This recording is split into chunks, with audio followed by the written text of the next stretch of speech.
બનાસકાંઠા જિલ્લામાં ઉનાળાની શરૂઆતથી જ પાણીની અછત વર્તાઈ રહી છે, ત્યારે સરહદી વિસ્તારમાં સિંચાઈના પાણીની માંગને લઈને કેનાલમાં હવનનું આયોજન કરવામાં આવ્યું છે।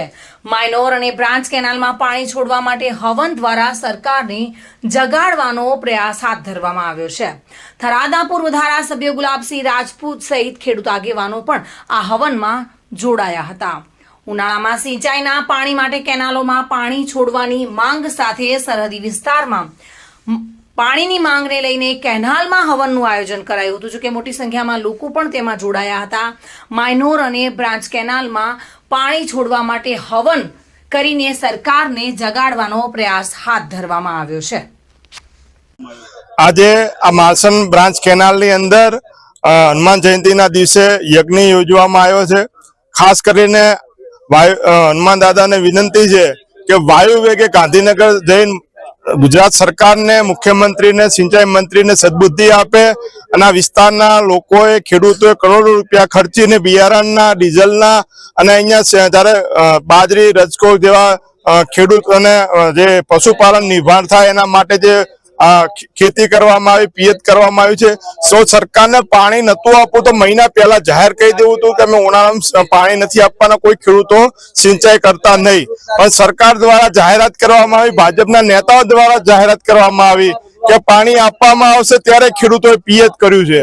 અને હવે અડધી સિઝને અત્યારે છેલ્લા 10 દિવસથી પાણી બંધ કરવામાં આવ્યું છે। કોંગ્રેસની સરકાર હતી, અહીંયાના ધારાસભ્ય કોંગ્રેસના હતા, 7 વર્ષમાં ક્યારે ઉનાળામાં પાણી બંધ કરવામાં ના આવ્યું। અને આ પેટા ચૂંટણીની અંદર સરકારે વચનો આપ્યા, મુખ્યમંત્રીથી, મંત્રીથી લઈને ભાજપના આગેવાનો કે તમારો વિકાસ કરજો, વિકાસને વિનાશ તરફ લઈ જઈ રહ્યા છે।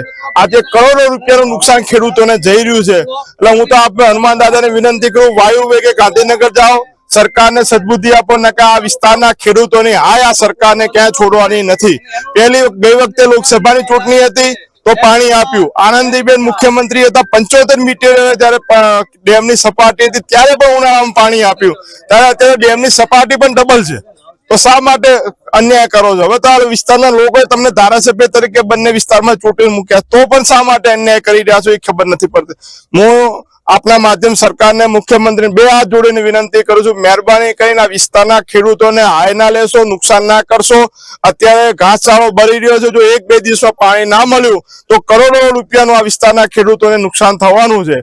તમને હારા માટે લાયા હતા, કોકને નુકસાન કરવા માટે નતા લાયા। અને જો હું તો કહું છું, તમે ભાજપના ચૂંટાયેલા ધારાસભ્યોને તમને આ વિસ્તારમાં પાણી ના આપતા મુખ્યમંત્રીની ઓફિસની બહાર ધરણા કરો, ગમે તે પક્ષનો, મારા પક્ષનો હોય તો પણ મારા વિસ્તારના લોકોના હિત માટે કઈ સરકાર સામે લડવું પડે। બેસી જાવ, કેમ નથી બેસતા? અને તમારામાં જો તાકાત હોય તો મુખ્યમંત્રીની ઓફિસની બહાર બેસવાની તો કેજો, અમે બધા પણ ખેડૂતો ત્યાં આવશું તમારા સપોર્ટની અંદર કે આ વિસ્તારના લોકોના માટે કોંગ્રેસ, ભાજપ ના હોવું જોઈએ।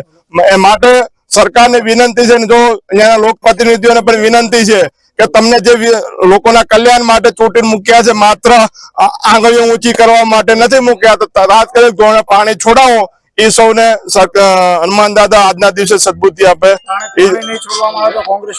આગામી સમયમાં પાણી નહીં છોડવામાં આવે તો હાલમાં જ્યાં પણ સરકારનો કાર્યક્રમ આ વિસ્તારોમાં હશે ત્યાં અમે એનો ઘેરાવ કરશું।